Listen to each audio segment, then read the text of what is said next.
Hi, Brave Nation. I'm back after a summer break, and I am actually sitting here at a hotel in California for the National School Choice Week Summit. And so we've been having a great time talking about school choice.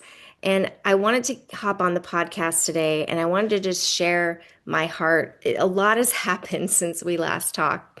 And you know, there is a really important mission that Brave Nation has, which is to have brave conversations. And I am praying and thinking about the future direction of Brave Nation. I think there might be some shifts coming up for us in the future.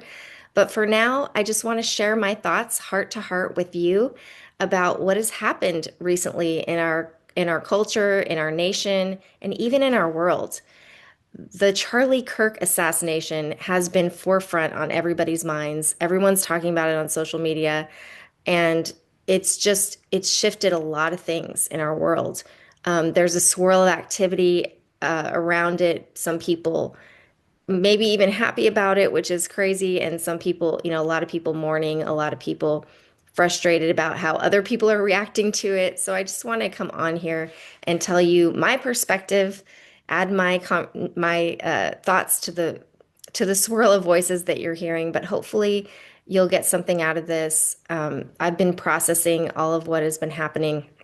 Now, prior to September 10th, when the assassination happened, I was watching Charlie Kirk. It's interesting because I had actually been watching him more than I normally do. I'm not somebody who watches him on a continual basis, but I was drawn to him for some reason. I was watching a lot of him right before it happened. And, I love to learn from watching other people debate. And I think there definitely is a place for debate. I think our forefathers actually they were counting on debate happening and before as we're making our decisions, they were counting on us being able to have those conversations.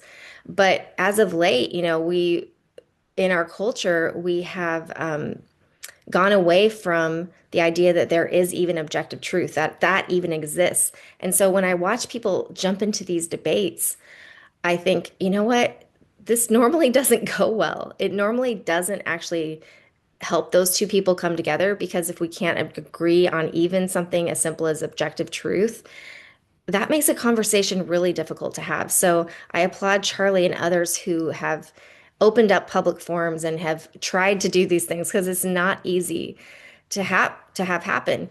And so, but what would frustrate me sometimes is when I watch I would say fellow conservatives, even though I kind of resist the conservative label, but I do lean conservative, and that's kind of my lane. So Charlie Kirk was kind of in the same vein and believes a lot of similar things that I believe.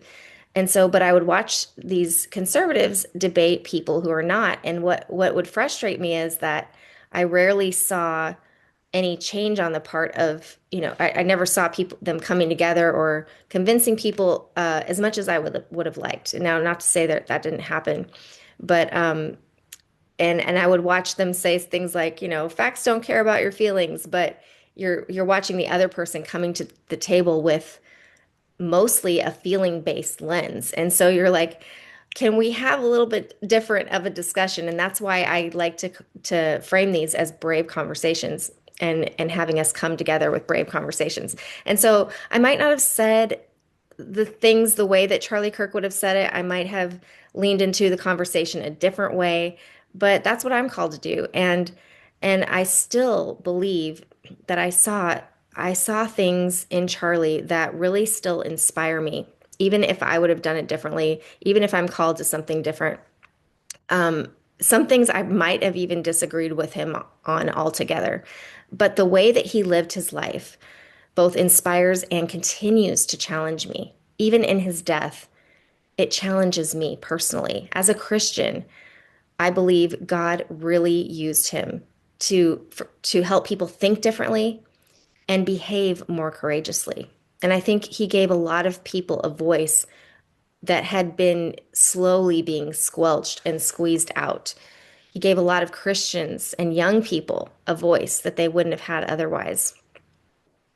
And there are those of us who want to be so careful in how we say things. And in our carefulness, sometimes we end up hiding a little bit more than we should and holding back a little bit more than we should. And sometimes we end up self censoring to the point that we're actually no longer acting with courage. And we can say it's wisdom, but it's really cowardice. Now, on the other hand, there is a fine line between foolishness and courage. And that's why so many are quick to point fingers on social media. They call people fools for what they're saying or what they're doing. But then other people on the other side race to the other side and call people cowards for saying nothing at all.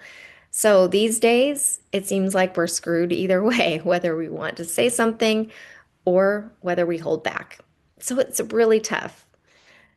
But I personally want to see less finger pointing and more serious evaluation of ourselves. If we could all just look at ourselves and have a conversation with God about this, I think we would come a long way. Even friends of mine offend and annoy me on social media too. But I choose to pick my battles very carefully. Now, I could delete everyone who offends me. That is my right. But instead, I find it more valuable to learn why they believe what they believe. If I delete them, they don't go away. Their ideas don't go away. Their thoughts don't go away. But if I listen, I take what I can and maybe I throw out the junk, but I take what I can and I learn from them so that I can make my thoughts and my communication better.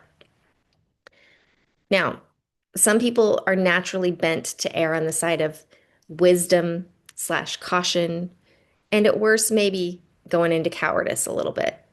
Others are more bent to err on the side of courage, engagement, and maybe sometimes a little bit of foolishness. Charlie was one of those courageous people on the latter side. I believe that God made him that way on purpose, just like he made Peter that way. Peter in the New Testament, he was a guy who had to eat his words a few times. And I believe God uses all kinds of people. There is something about courage, though, that is extremely attractive to us as humans because it's contagious. When someone dares to act or speak with courage, it causes us to wake up from our slumber and realize, wow, there's shackles on me. I've allowed myself to be bound by something. And we barely realized it before, but it causes us to wake up. And it takes someone bold like Charlie Kirk to shake us loose from our comfortable but limiting mindsets. And I love that. As a Christian, I've been grieved by the same things that have grieved Charlie. I've been grieved over the sexual sin in our nation, over the degradation of the family, over racism dressed up in fancy terms like critical race theory. And I think Charlie gave many of us the permission to express our grief and consternation over things that seem to be deceiving our whole society to really dangerous levels. Christians and solidly Christian perspectives had for decades been starting to be edged out of collegiate conversations and really dismissed by as religious and just given a back seat. And Charlie's voice helped give Christians credence again.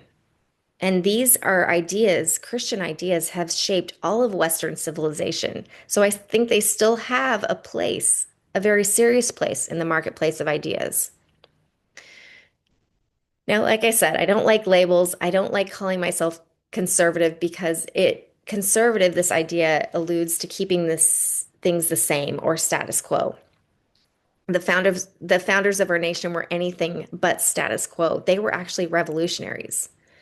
And the ideas of classical liberalism, such as freedom of speech, the right to bear arms, and other constitutional rights, were actually revolutionary at the time.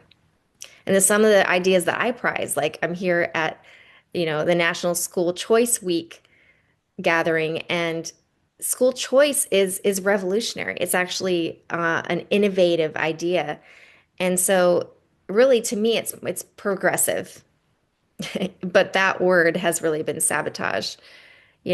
People see Christianity as archaic because it founded our history, but there would not even be a concept in people's minds of progression or progressiveness at all without the foundation of Christianity. Christianity is profoundly optimistic and progressive. Have you ever heard of Pilgrim's Progress? Progress, right? Christians assume that something better is before us, not behind us. And we seek to make progress on our journey toward being more like Christ. I see myself as a very progressive thinker indeed, but again, that word has been hijacked, so I don't tend to use that. Now, let's go into freedom of speech and cancel culture a little bit, because that's what a lot of people are talking about right now. Now, for years, cancel culture has canceled people who lean more right, and those have been the targets of cancel culture. And I don't like the concept of cancel culture. I don't want people to be canceled. I want us to have more conversations. Now, since the assassination, now people who have celebrated Charlie Kirk's death or even blamed him for it, this is despicable to me, and it is true hatred. And it can't be excused away in a Christian's life, but we know. And we know that Jimmy Kimmel had been canceled. I hear he's going to be back on now, but he was stating misinformation over the air about Charlie Kirk's assassin being a right winger. Now, cancel culture is nothing to celebrate because it highlights our disunity as a culture, really. But as the left so aptly pointed out during the George Floyd days, just because you have freedom of speech doesn't mean there are no consequences to your speech. And that is true. Private citizens can treat you differently based on your words. They may choose to disassociate with you on a small or a large scale, and that's freedom too. Freedom of the individual, freedom of corporations. There's a difference in a private corporation firing you over free speech and the government choosing to silence you. A huge difference.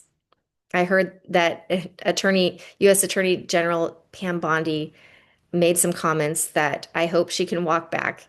But she said we need to wipe out hate speech. And she essentially talked about using government force to do that. That is the wrong way to go about it. We cannot legislate hate from people's hearts.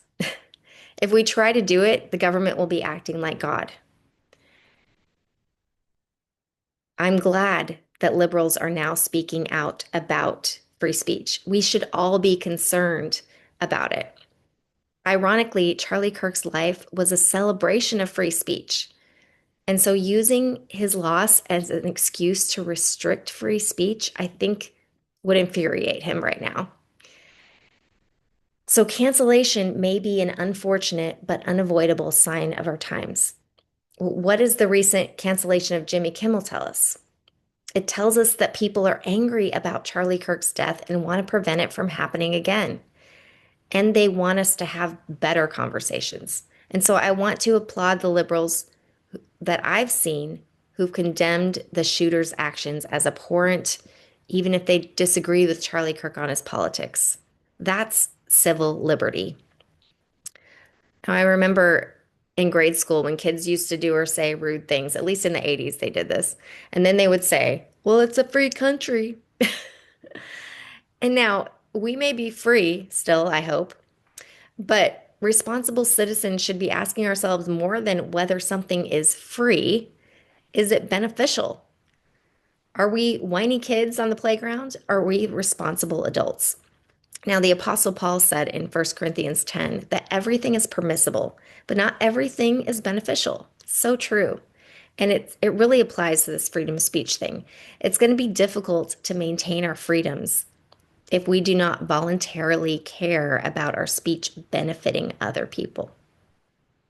Our Constitution protects your right to hate. It really does. And basically, it protects your right to be an idiot.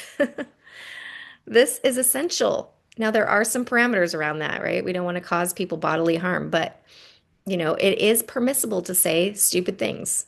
The few exceptions are we have to prevent speech that creates imminent physical danger, such as falsely shouting fire in a crowded theater or threatening someone's life.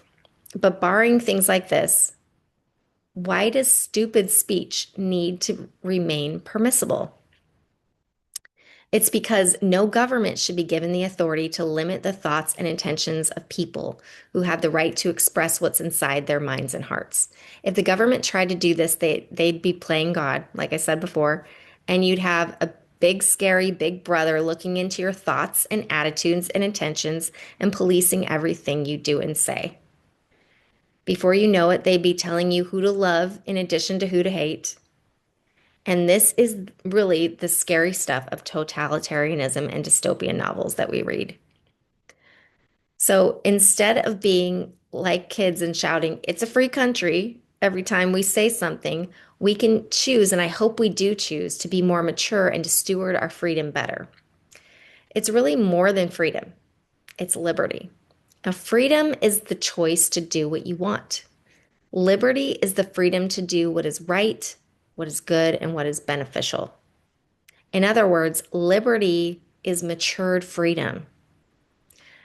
Don't you want to choose to operate out of a place of liberty? So, in order to keep our freedom, we're going to have more people who steward it well and operate from a place of liberty.